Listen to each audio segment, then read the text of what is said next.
Hello friends, welcome back to another weekly analysis video of Nifty and Bank Nifty. Let's see last week का price action कैसा था and next week का price action कैसा हो सकता है. शुरू करते हैं निफ्टी से. लास्ट वीक का प्राइस एक्शन अगर आप देखें तो एक इनडिसीजन कैंडल हमको देखने को मिला ऑन अ वीकली स्केल, जहां पर की बॉडी का साइज ज्यादा बड़ा नहीं था. आप अगर कलर देखेंगे कैंडल का तो रेड कलर ही है, विच मीन्स हमको नेगेटिव क्लोजिंग ही देखने मिला है. लास्ट वीक में मैंने कुछ की लेवल्स मार्क किए थे. एक तो लॉन्ग टर्म के पॉइंट ऑफ व्यू से ये जोन मैंने मार्क किया था जो कि अभी भी एक वैलिड जोन है, बिकॉज मार्केट स्ट्रक्चर को ब्रेक करके यहाँ से निफ्टी ने ऊपर ट्रेड करना शुरू किया था. उसके अलावा एक स्विंग लो यहाँ पर मुझे दिख रहा है जो मैंने लास्ट वीक भी मार्क किया था 19,223 का, बिकॉज इस लो को बनाने के बाद ही निफ्टी ने मार्केट में एक नया हाई बनाया था.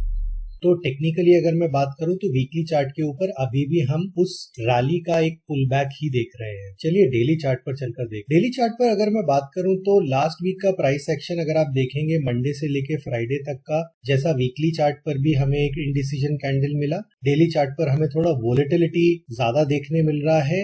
इनफैक्ट अगर मैं बात करूं तो वेडनेसडे लास्ट वेडनेसडे को मार्केट ने थोड़ा बुलिश प्राइस दिखाया था, एक बुलिश कैंडल बना था डेली चार्ट के ऊपर, लेकिन ठीक उसके उल्टा थर्सडे को गैप अप होने के बावजूद भी कुछ सस्टेन नहीं कर पाया और ऑल द वे नीचे जाके प्रीवियस डे का लो तोड़ के क्लोजिंग दिया. फ्राइडे को वापस गैप अप खुला और एक इनसाइड कैंडल हमको देखने मिला जिसका एनालिसिस हमें आवरली चार्ट पे जाके करना होगा. अगर उसके पहले मैं बात करूं तो मैंने लास्ट वीक में आपको यहाँ पर एक लेवल दिया था, एक जोन दिया था, जहां से मुझे उम्मीद थी कि एक रिएक्शन देखने मिलेगा. डेफिनेटली जब फर्स्ट टाइम उस जोन को हिट किया तो वहां से एक अच्छा रिएक्शन हमको देखने को मिला, लेकिन उसके नेक्स्ट डे पे बिकॉज मंथली क्लोजिंग भी था, कहीं ना कहीं एक बेरिश सेंटिमेंट मार्केट में बन गया वापस से और हम उस जोन के नीचे जाकर क्लोज हुए. तो ये जोन अभी के लिए अब इनवैलिड हो गया है. अब मैं आवरली चार्ट पर जाकर हमको देखना पड़ेगा कि वहां पर प्राइस कैसे बिहेव कर रहा है. अगर मैं आवरली चार्ट के ऊपर बात करूं तो मैंने आपको लास्ट वीक में क्लियरली एक लेवल दिया था which was 19,798 on the upside, जिसको मैंने कहा था कि एक रेजिस्टेंस की तरह काम करेगा और उसने कहीं ना कहीं एक रेजिस्टेंस की तरह काम किया भी है. आप देखेंगे ऑन वेडनेसडे प्राइस एक्शन ऊपर की तरफ आया, लेकिन थर्सडे को गैप अप होने के बावजूद भी प्राइस बिल्कुल भी सस्टेन नहीं कर पाया और all the way market structure hourly basis पे तोड़ के एक नया लो मार्केट को आवरली चार्ट पे दिया विच वाज 19,486. उसके बाद मार्केट में एक पुल बैक हमें देखने को मिला. वो पुल बैक वापस हमें एक रेजिस्टेंस जोन में लेके आया जो कि 19,673 से लेके 19,766 के पास था. वहां पर फ्राइडे को लास्ट आवर में अगर आप देखेंगे तो हमें एक बेरिश रिएक्शन देखने को मिला उस जोन से और कहीं ना कहीं मार्केट ने नीचे ही क्लोजिंग दिया. तो अगर आने वाले वीक में निफ्टी फ्लैट ओपन होता है या गैप डाउन ओपन होता है तो नेगेटिव सेंटीमेंट ज्यादा बिल्टअप होने के चांसेस हैं, because market structure hourly chart पे ऑलरेडी एक बार डाउन साइड में ब्रेक कर चुका है, तो उसका कंटिन्यूएशन हमें देखने मिलेगा. अपसाइड में अगर मैं बात करूं तो मुझे सिर्फ एक ही रेजिस्टेंस जोन अभी भी दिखाई दे रहा है which is this resistance zone, जो एक बार ऑलरेडी टेस्ट हो चुका है. मुझे लगता है नेक्स्ट टाइम अगर होता है तो इस जोन को अब मैं थोड़ा सा छोटा कर देता हूं. ये zone is between 19,766 to 19,798 now.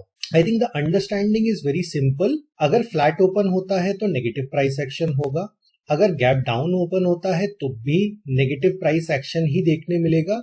अगर गैप अप ओपन होता है तो ये zone is going to be a resistance zone from an immediate basis, और अगर ये जोन के ऊपर किसी तरह ट्रेड करना शुरू कर देता है तब हमारे पास में एक पॉजिटिव सेंटीमेंट जनरेट हो जाएगा मार्केट में फ्रॉम निफ्टी पर्सपेक्टिव.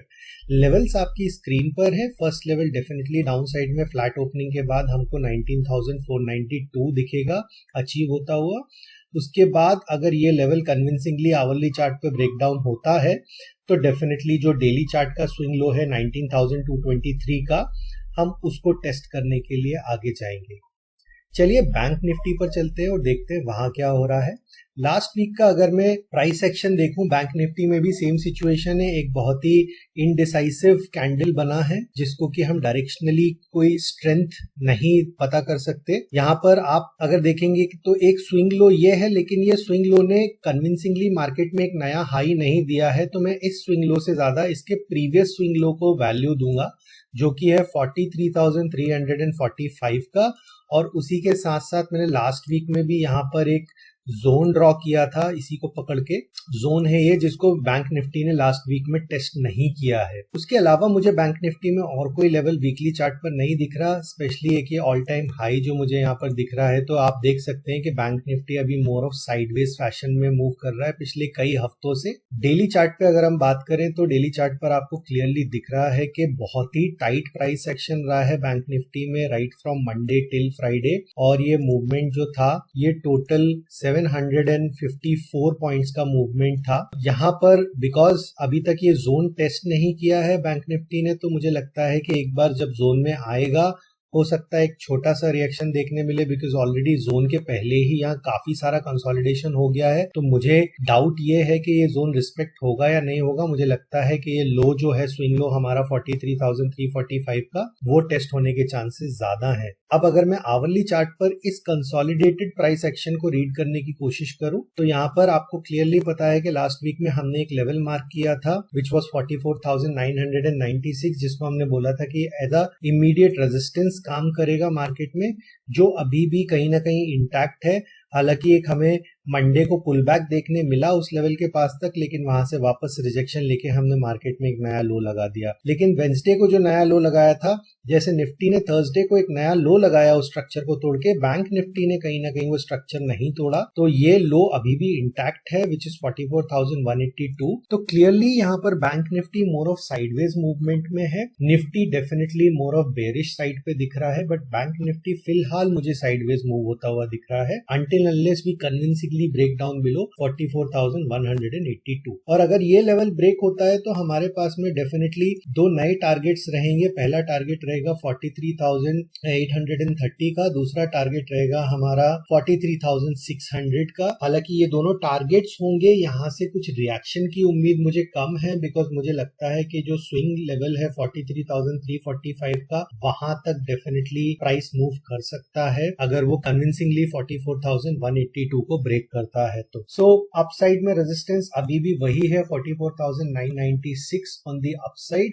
और यहाँ पर भी अगर मैं एक सिंपल छोटा सा जोन बनाने का ट्राई करूं, जो मुझे लगता है कि as a resistance zone probably act कर सकता है नेक्स्ट वीक में, ये छोटा सा जोन है 44,936 से लेके 44,996 तक। ये जोन मुझे लगता है एज अ रेजिस्टेंस काम करेगा आने वाले वीक में, इफ इट ऑल हमें गैप अप ओपनिंग देखने मिलती है या प्राइस समहाउ अपसाइड डायरेक्शन में मूव करता है। हालांकि फ्लैट ओपन होगा तो मोर ऑफ साइडवेज मूवमेंट देखने मिलेगा, और गैप डाउन के सिनेरियो में ही मुझे लगता है कि हमें इमीडिएट सेल ऑफ देखने मिलेगा। हालांकि सेंटिमेंटल पॉइंट ऑफ व्यू से अगर मैं बात करूं तो बेरिशनेस दोनों ही इंडाइसेस में बनी हुई है। मुझे लगता है अभी फिलहाल के लिए साइडवेज टू नेगेटिव सेंटीमेंट रखना ज्यादा बेटर है rather than being bullish about anything. This is all about Nifty and bank Nifty for this week friends.